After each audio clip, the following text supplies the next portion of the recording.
Dance music, electronic dance music, EDM comes in many different flavors. You know, what's the tempo like? Is it high energy and abrasive, or is it more smooth and pulsating? Does it have a definitive structure like a build-up, riser, fake out, and drop, or can it go on indefinitely ad nauseum? Are people wearing bright clothing and trading mysterious substances to one another, or is everyone dressed in concert black attire and going to Seaside afterwards, followed by a late-night Discord Valorant call? These questions can differentiate what kind of genre of dance or club music you're getting yourself into, or even the venue type, whether this is a low-lit boiler room type of setting or a high-vaulted concert venue. But regardless, good for them for soaking up the joys of live music and supporting the art of live performance, even though all the magic of live instrumentation, musicians on stage, or disc jockeys sifting through a fat stack of curated records has all been replaced by one singular man in his mid to late 30s operating a Pioneer DDJ controller, or better yet, a single USB stick. Ultimately, whether you prefer dubstep, hardstyle, house, electro, techno, trance, future bass, trap, jungle, breakbeats, or drum and bass, this is a type of subculture. Now, all of this is just my best guesswork and purely speculative, of course. I mean, personally, I've never actually stepped foot outside my home.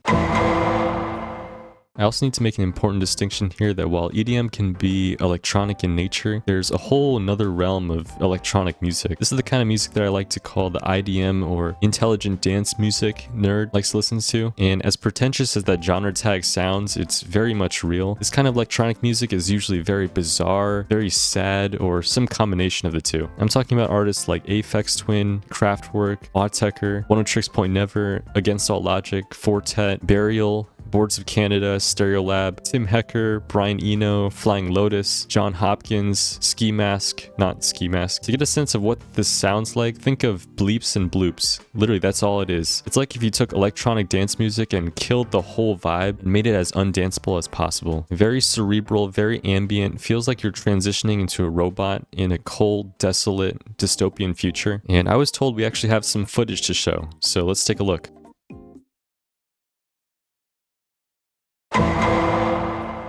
A lot of people make the assumption that all gym rats listen to mindless funk music or the most degenerate blood-pumping metal music in existence. And while that can sometimes be the case, most gym rats actually just stick to whatever music is most comfortable to them. Because high-energy motivational music is not sustainable for an 8-hour arm day. And that's why they secretly resort to music that's fun or nostalgic. Artists like Lady Gaga, when increasing the incline from 6 to 7% for the next minute of their 10-minute cardio session. Now, obviously, I'm joking. You would never catch a gym rat dead on one of these things. Or artists like Caro Bonito when moving from 6 to 7 pounds on their last set of lateral raises. You may see artists like aespa, Les Seraphim, Taylor Swift, Beyonce, Carly Rae Jepsen, Katy Perry, Britney Spears, Rihanna, Drake, Uzi, Travis, really whoever they want. And in terms of listening gear, you could go with the classic AirPod. It's a minimal, safe pick. Or if you're going for a more mysterious, fighting inner demons, mentally unwell aesthetic, you could opt for the over-ear headphones plus hoodie, plus fun milkshake combo as well. And some fitness gurus or gym rats will tell you that listening to music is cheating. But a common technique that gym rats use is manipulating their music to their benefit. Let me explain. Kind of like how a powerlifter will benefit from hitting a smelling salt before they hit their PR, a gym rat will wait till the final climax of Only in Dreams by Weezer before hitting their last set to expand the domain of their mental fortitude. Another common way gym rats like to manipulate their music, unrelated, is by running a quick 2-hour circuit with a few other buddies they've recruited by the cable machines. And when you go up to ask them how many sets you have left, they take out an AirPod to pretend like they couldn't hear you, even though they were fully aware of your foreboding presence, staring them down like a hawk, waiting for them to finish.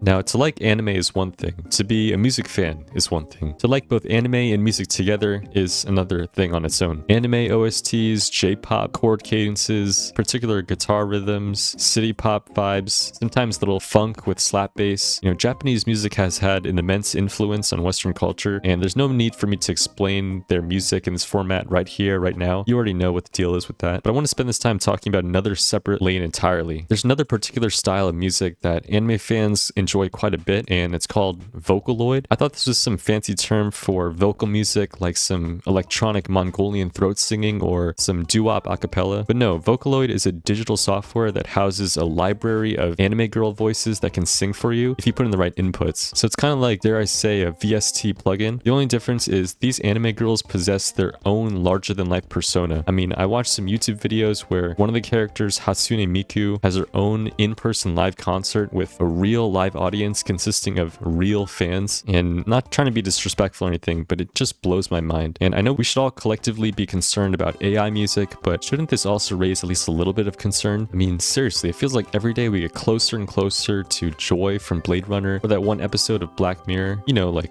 all of them, or that movie Her, and I'm sounding old. This very special breed of individuals usually tend to gravitate towards something called rhythm games. Now, beyond games like Guitar Hero, Rock Band, Geometry Dash, or Beat Saber, the prime game of choice for these individuals is usually Osu for its extremely demanding pace, inhuman levels of reflex, timing, and hand-eye coordination required. And if you're really dedicated, you can actually purchase special equipment like keypads and trackpads dedicated to this game. Remember when we came out with those game-exclusive dance mats and balance boards? It's unrelated, but it just came to my head. And don't ever dare think about even trying to challenge these people to DDR. They will claim at first that they're not that good, and then they will proceed to cook you.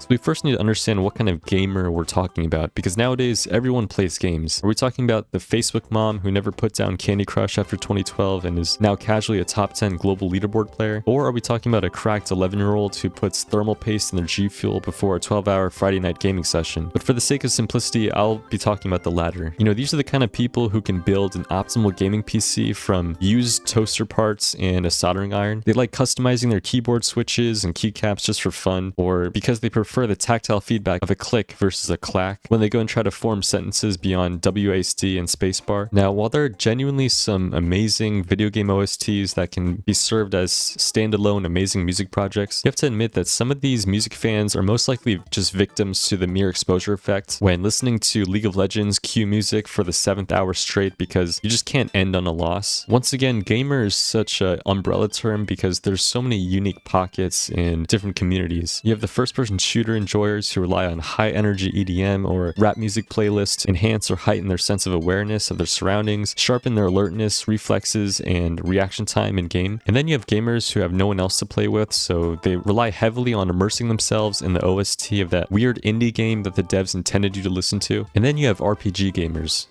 I don't really have anything to say about them, and no, it's totally not just because I'm salty that the learning curve is too steep and imaginative for my little snail brain to comprehend. And then you have this genre, I'll say, of person that really likes games like FNAF, FNF, which I thought was FNAF misspelled, but it turns out it's actually its own game, Bendy and the Ink Machine, The Binding of Isaac, Poppy's Playtime. You get the idea. It's one of those you like one, you like them all situations, and I definitely won't get any hate by lumping all these people together as one genre of person. These people, oddly enough, are fans of Nightcore or the musical version of, you know, this song is great, but what if we just ruined it by speeding it up, having it voiced by some in-game characters, and add some epileptic visual to the mix. But in general, gamers are weirdly into jazz fusion or jazz-adjacent music, like the music of Persona and Mario Kart, and when I say they get into it, I mean, just imagine plugging yourself into a game, gluing yourself to this game, pouring hours and hours of grinding, dedication into this game because it offers an escape, a false sense of progression or achievement because the real world failed to do so for them. Of course, you're going to memorize every auditory in-game ambient sound effect, footstep, or background synth line, and flinch whenever you go out in public and hallucinate to yourself when you hear a sound that's remotely similar out in the real world. And yes, as sad as it may sound, the average video game OST enjoyer may never get around to listening to a traditional album because they need some sort of visual component or fidgeting stim to supplement their experience. So if you're looking for a gift for the gamer in your life, consider a Steam gift card and a hug.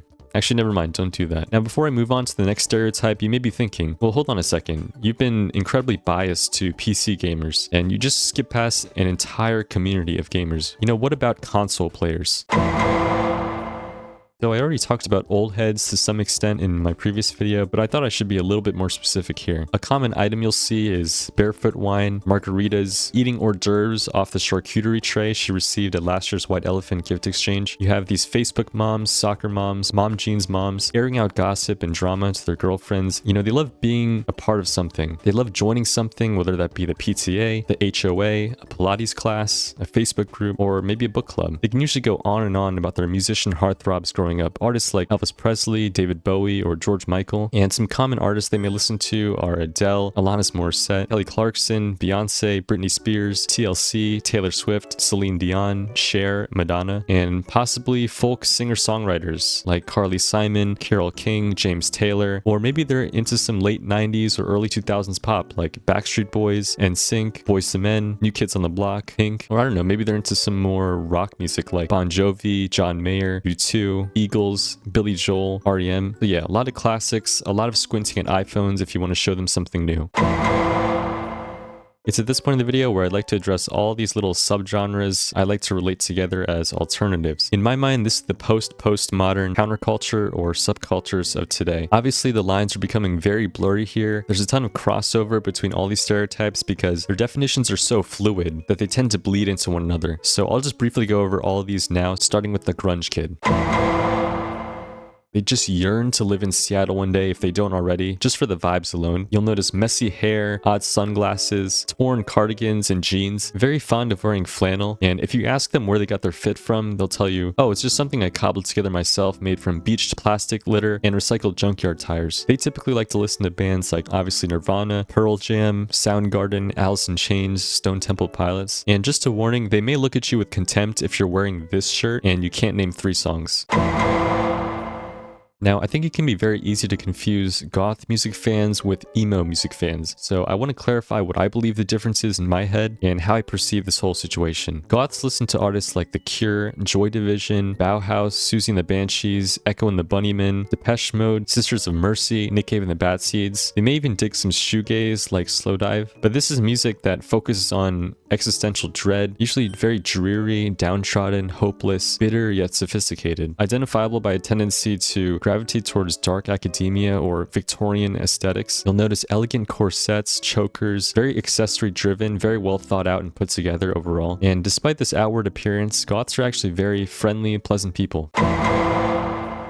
Emos, on the other hand, listen to artists like Blink-182, My Chemical Romance, American Football, Brand New, The Used, Fall Out Boy, Panic at the Disco, or Paramore. These fans tend to be younger, dealing with the growing pains of puberty, emotional ups and downs, a search for identity, and you can hear a lot more angst in their music as a result. Emos are not afraid to break out of the black and white color palette or schematic, and can add color to their wardrobe or their makeup. Emos are more likely to frequent skate parks, wear strange bracelets and rings, more casual clothing items and accessories like t-shirts, ripped jeans, or beanies, and a lot of times you can identify them by their signature hairstyles. In almost all cases, dark hair, greasy, shining, one end of the spectrum being unkempt, long, curly. The most maintenance they put into it is wearing a beanie and calling it a day. The other end of the spectrum being this jet black strand of hair that covers one of their eyes, kind of like this Adam Sandler movie Little Nicky. Now, if you don't know what I'm talking about, the production team is telling me right now that we actually have some real footage of this kind of hairstyle, but I mean, you're not just gonna pan to my face cam, right? Like, this is real footage? Okay. Alright, fine. I trust you guys this time. Let's show the footage.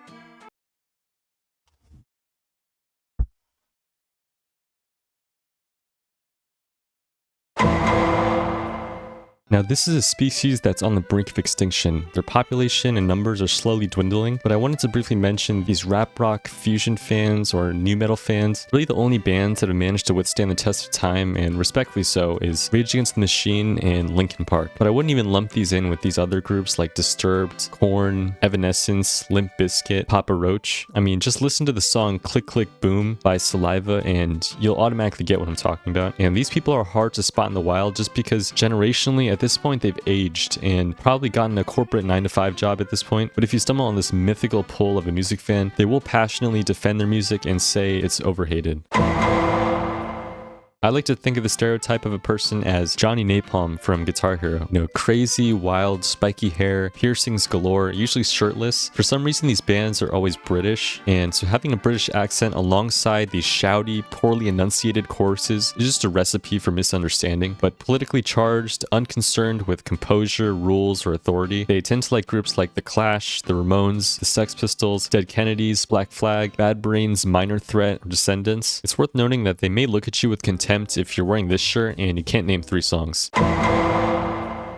So the $1,000,000 question really comes down to what is post-punk? And there's no good answer that I can really give you. I mean, if you break down the word, it seems straightforward enough to imply a movement of music that occurred chronologically after the wave of punk music. And while this is partially true, you could also argue that post-punk acts were very much contemporaries of traditional punk groups, so there's no satisfying answer. And when it comes to pinning down a specific sound or style, that's also nearly impossible because post-punk is a melting pot movement that borrows from everything from prog to art rock to jazz to noise to funk, dance, electronic, even world music as well. Artists as wide and various like Talking Heads, LCD Sound System, Television, Wire, New Order, Have a Nice Life, Public Image Limited. A lot of post-punk fans have a deep appreciation for the new wave movement, the post-hardcore movement, and for proto-punk acts as well. So again, very blurry. All these clean genre lines kind of get thrown out the window here. So basically what I'm trying to say is the best litmus test for whether or not an album is considered post-punk is if it has a rating of 4 stars or higher on Rate Your Music. Oh, and they may look at you with contempt if you're wearing this shirt and you can't name 3 songs.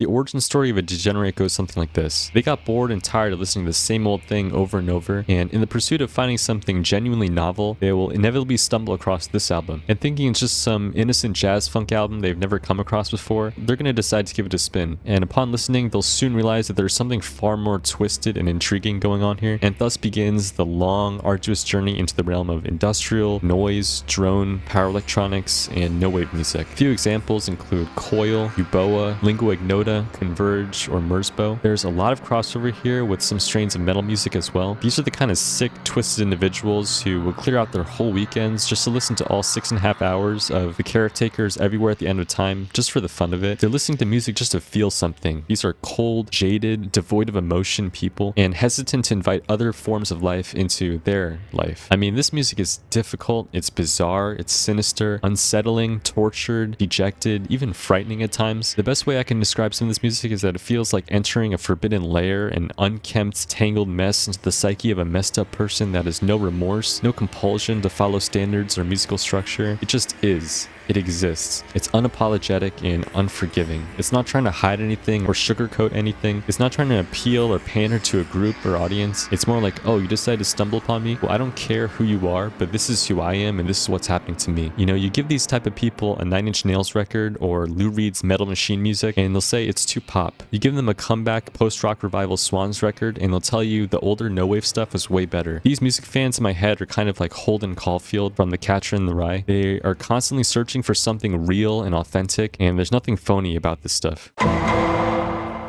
These people have memorized every word of Hamilton, every line of Dear Evan Hansen, every note of Les Miserables, or however you pronounce it, and enjoy Phantom of the Opera. They have a real soft spot for nostalgic Disney movies or musicals, and it really does hurt me trying to find these little holes to make fun of these kinds of people, because at the end of the day, they are truly driven by passion, whether that be a passion for music, performance, drama, or comedy. It's just unfortunate that sometimes their hunger for attention just got the best of them. These people are ready to burst out in song at the drop of a hat, and I'm not sure why, but I've noticed that these kinds of people are always either singing, humming, or whistling, in public too, shamelessly, I might add, and it can get loud, and in whatever key they feel like too. It's not always annoying. I mean, the talented ones know how to intentionally transpose keys, and I'll give them the benefit of the doubt that maybe they're just singing the background harmony, you know, practicing for their role in the upcoming school play as the understudy for Coniferous Tree number 6. And look, I know that sounds harsh, and it seems like I'm just blindly hating, but that's showbiz, kid. Definitely owns an active Letterboxd account, only watches films for the cinematography, and uses terms like motifs, color grading, aspect ratio, dolly, B-roll, cast and crew, storyboard, panoramic, or shot. But for some reason, sometimes they just refer to films using measurements like 70 or 35 millimeters. Now, I thought millimeters were used for measuring the length of ants in math class. Movie screen is big, ant is small. Seems like an inappropriate unit of measurement to me, but alright, sure. Describes the pacing of movies using terms like first act, B and C plot, exposition, climax, resolution, denouement, bottleneck, crossover, canon. Talks about components of filmmaking that no one actually notices but swears are all intentional directional decisions that guide the viewer to feel implicit, subliminal, almost subconscious emotions. Now, if you ever make the mistake of seeing a movie, a film with a cinephile, the post-film conversation will look a little something like this. They're going to ask you, what did you think about the movie? And you'll say, oh, it was great. It was fun. I liked it. And they'll ask, well, what did you like about it? So you'll respond, I don't know, it was funny. The action and fighting scenes were cool. And before you can continue, they'll interject, laughing at you condescendingly. Their favorite artists may include people like John Williams, Hans Zimmer, Ennio Morricone, or some other random, very old man who's capable of conducting an entire symphony orchestra. And their favorite albums are just these OSTs that allow them to relive their favorite moments in cinema in a mundane space, like in their car. So the track names on these OSTs are usually a bit obscure, like Jungle Chase Scene Number 4, or Brooding Winter, or The Desert Expedition, or, Hacking into the Mainframe. It looks like we've got company. I have a bad feeling about this. He's right behind me, isn't he? Or my personal favorite, Granny's Got Moves. Probably watches two-set violin and aspires to be a classically trained lingling who practices 40 hours a day in their future. And not to glaze, but I mean, when you really think about it, classical music really is the highest form of music. Kind of like how the Renaissance in a way is arguably the highest form of art. Paintings or sculptures from this period of neoclassical history have essentially perfected the representation of life in terms of accuracy. The proportions and ratios, dimensions, field of view, depth perception, understanding of how light, color, balance, tints, shade all come together in a captured moment or scene in time, the musculature or line work of human flesh. I mean, if you really want to study art that captures life, look no further than these magnum opus works. These are highly regarded and famous for a reason. Now, where do we go from here once we've perfected the form as a human race? Well, has there been more interesting art produced past the 17th century? Definitely. And this is how I see classical music. Has there been arguably more interesting music past this classical era? Yes, of course. But they've evolved the style and broken free from traditional boundaries. I mean, classical composers have almost reached into the mind of the human psyche and universal genome and have been able to extract the most innate and primal human emotions and feelings evoked in classical music. Remember that this is old, very old music that has been painstakingly documented onto parchment or whatever they used back then, kind of like a generational cake recipe or the procedures to a repeatable, empirical, paradigm-shifting scientific experiment. Classical fans are very similar to jazz heads in this way, where when you limit the variables that exist in your music, rather than becoming a minimalist, you become a purist, and you have no choice but to dissect the A, B, and C sections of a composition, the tempo, compositional structure, articulation, melodic or harmonic motifs, scales, arpeggios. Or let's say you're a finance bro. You can actually just scrap all this nonsense, put on an inoffensive Chopin playlist as background noise, ignorantly mispronounce it Chopin, and just move on with your day. A lot of people were saying in the last video that I completely skipped over international music altogether, and the reason I did that was it is basically impossible to box or clock all global international music scenes into one stereotype, so this is my form of a loophole. It's one thing to have a music professor. These are your instrument instructors or conductors that have mastered the theory or performance aspect of a particular instrument, and they can guide you to become a great player. Now, it's a whole new concept when you have a musicology or ethnomusicology professor. These are essentially glorified history and anthropology professors who have made it a career to teach the pretentious intersection of global culture and music, and it's always the most unsuspecting guy who can fluently speak this obscure, dying indigenous language that has less than 200 concurrent speakers left in the world, and they never just play any old common instrument like the piano or the guitar. No, it's always this microtonal 9-stringed doohickey that requires multiple moving parts to produce sound, or a collection of percussion bells made from some rare non-renewable earth metal, or a pitched hand drum where the head is made from the stretched hide of a hyrax. So what does that mean exactly? Well, it means they're going to make you write a 5-page essay worth half your grade on how the sound of banging a stick against a rock is symbolic of Western imperialism and ethnocentrism. This is a stereotype that makes me feel like I'm walking on eggshells because while I do understand the appeal of many country records, I can also understand why many people have a disdain for it because sometimes it can be a bit of an acquired taste. And I often forget how popular country music really is, being in my own little bubble of the mainstream stuff that I listen to personally, and it's been here for a while. I mean, artists like Shania Twain, Garth Brooks, and I guess you can argue another individual, are some of the best-selling artists of all time, not just of their genre. But I think a lot of where the sour taste comes from is actually just a misinterpretation of the culture. We're used to certain keywords and recycled plot lines. Let me just read you off the lyrics to my favorite Florida Georgia Line song. It goes a little something like this, and feel free to read along in a monotone voice with me if you know the words. Saw you across the dive bar, drinking beer under night lights, looking good looking in those jeans so tight. They were playing that Tim McGraw, and we were square dancing all night long. And and I knew something about this American girl was gonna end up in a song. You said you were wild and free based on Southern hospitality. Mama taught me, don't you settle for no bad boy like me. But baby, there you were, doing that thing that you do, looking at me like sugar honey iced tea. I was falling for you. On my green tractor, pulling that trailer down a dirt gravel road, under the stars and stripes flying high wherever we go. You were a typical country girl. I was a typical country boy, trying to find a good time in this whole town with nothing but joy. But now I'm down on my knees, begging you please, baby, don't leave me here alone. Because without you, I'll be sleeping in the doghouse tonight, crying and crying and crying all night long. Then you left this town, became a movie star on the big screen, turned into some Hollywood big shot, living a whole different dream. While me and the boys were out drinking, drunk, maybe a little high, on whiskey, Jack Daniels, moonshine, alcohol, wondering why. Now I'm here with my John Deere, horses, hay bales stacked up high, thinking about that honky-tonk moment when you first caught my eye. All that music, all them lights, all them places we'd roam. Now it's just roller dogs at 7-Eleven heaven as I stumble on home. So, were you able to guess what Florida Georgia Line song I just read off to you? You're probably having a hard time because the truth is I've never actually listened to a single Florida Georgia Line song, and everything I just read was written by AI. So country music has its own subgenres and periods and movements just like any other style of music like punk or metal, and a lot of the surface level, highly commercialized country is what people get their sampler plate from and are immediately turned off from. But this phenomenon has been happening in pop music for decades. I think if you dig beneath the surface and find either classic country records or country fusion records or country influenced or country adjacent records, you'll find that the melodies and vocals are quite pretty. The songwriting and storytelling are some of the most captivating and heartbreaking as well. So not that my devil's advocate is going to convince everyone or that the genre needs to be saved in any way. And you know, country fans, all they really want in life is to visit Dollywood someday. That's what's going to really fulfill them. It really is as simple as that. So that's the end of the video, guys. Hope you enjoyed. Don't forget to like, comment, Okay. I'll talk about it.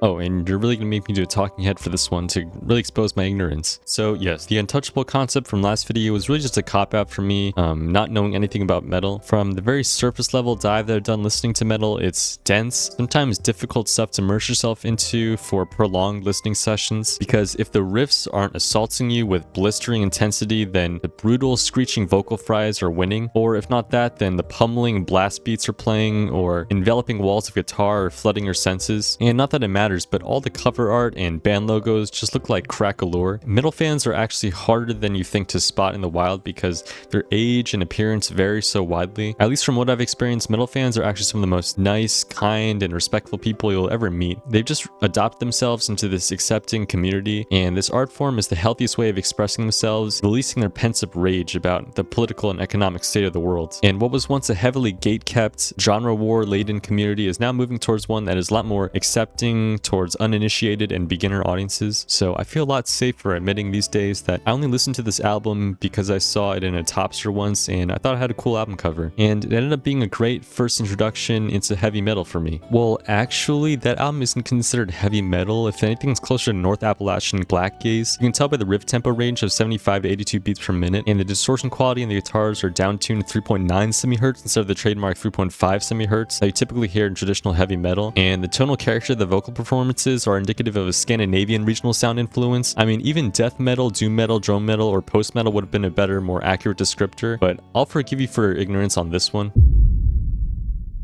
Thank you all for watching this video if you made it to the end. I took all your suggestions from the previous video to make this one, and feel free to do the same in the comments below here. I don't know if I'll make another part just because as fun as these videos are to make, to write, to edit, they do seem to make a lot more people upset than I intend to. And just a reminder that I personally identify in some way with all these stereotypes, even from the first video as well. So I'm not trying to attack a particular group. I'm mainly just speaking from my own personal experience. But if you enjoyed watching, consider subscribing to the channel so I can make more videos just like this one. And the beauty is, you know, YouTube is not like Instagram or other platforms where people can see who you follow or what reel you've liked. You know, no one's gonna know that you're subscribed to me if shame is holding you back. So yes, thank you again, and I'll see you in the next one.